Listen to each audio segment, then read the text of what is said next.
এক ভারতে কোন তারিখে সংবিধান দিবস পালিত হয়?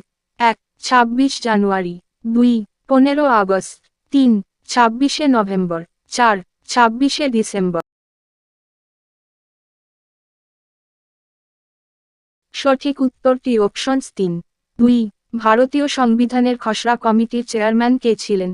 ১ ডক্টর বাবাসাহেব আম্বেদকর, ২ জওহরলাল নেহেরু, ৩ সর্দার বল্লভভাই প্যাটেল, ৪ রাজেন্দ্র প্রসাদ।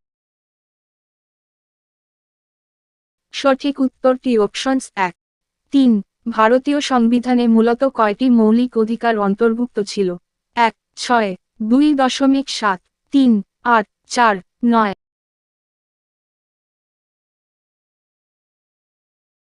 সঠিক উত্তরটি অপশনস ২ ৪ ভারতের গণপরিষদের প্রথম চেয়ারম্যান কে ছিলেন?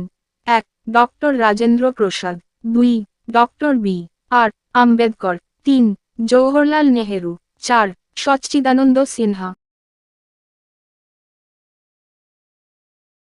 সঠিক উত্তরটি অপশনস ৪ ৫ ভারতীয় সংবিধানের কোন অনুচ্ছেদে সংশোধন প্রক্রিয়া সম্পর্কে আলোচনা করা হয়েছে?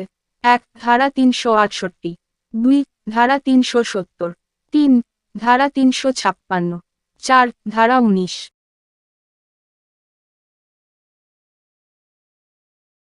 সঠিক উত্তরটি অপশনস ১ ৬ ভারতে বিচার বিভাগীয় পর্যালোচনা ক্ষমতা কোন দেশ থেকে ধার করা হয়েছিল?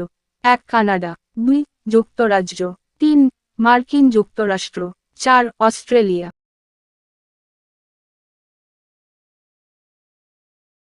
সঠিক উত্তরটি অপশনস ৩ ৮ রাষ্ট্রীয় নীতির নির্দেশমূলক নীতি ধারণাটি কোন দেশের সংবিধান থেকে ধার করা হয়েছে? ১ মার্কিন যুক্তরাষ্ট্র, ২ আয়ারল্যান্ড, ৩ যুক্তরাজ্য, ৪ কানাডা। সঠিক উত্তরটি অপশনস ২ ৮ তথ্য অধিকার আইন আরটিআই কোন সালে পাশ হয়? ১ ২০০০, ২ ২০০৫, ৩ ২০১০, ৪ ১৯৯৯।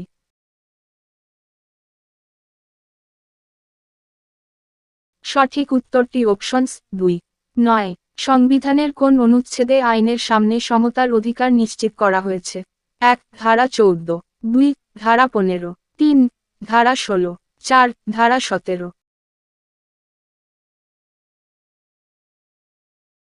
সঠিক উত্তরটি অপশনস ১ ১০ ভারতীয় সংবিধানের কোন অনুচ্ছেদ রাষ্ট্রপতিকে অধ্যাদেশ জারি করার অনুমতি দেয়?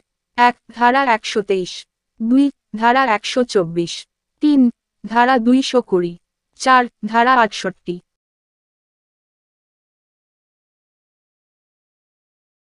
সঠিক উত্তরটি options ১। Thanks for watching video. Please like, comment, share and subscribe.